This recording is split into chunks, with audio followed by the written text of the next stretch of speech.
Everyone, দেখি আমার জামাই আজকে দুপুরের লাঞ্চে কি রান্না করতেছে। আর এই যে আজকে যে কত কষ্ট করতেছে জামাইটা, দেখেন কি সুন্দর মাছ ফ্রাই করতেছে। কি মাছ এগুলা? তুমি একাই বাজারে গেছো, আজকে বাজার করছো, রান্না করছো, আবার ঘরও মুছে দিছো। বাজার তো পুরুষ মানুষ বাজারে মহিলারা করে।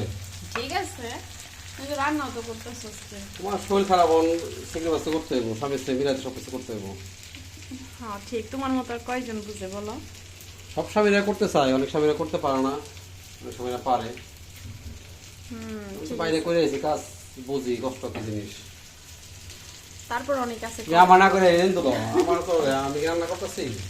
আসলে সুন্দর হয়েছে। আর ওদিকে কি গ্রেভির জন্য গ্রেভি করতেছি। মানে ছেলেদের রান্নার আইটেমই আলাদা। আমরা কিন্তু মাছ আগে ফ্রাই করি, তারপরে গ্রেভি করি। আর উনি আগে গ্রেভি এখানে করতেছে, দেন এখানে ফ্রাই কইরা তারপর হচ্ছে কি গ্রেভিতে দিয়ে দিব, তাই না?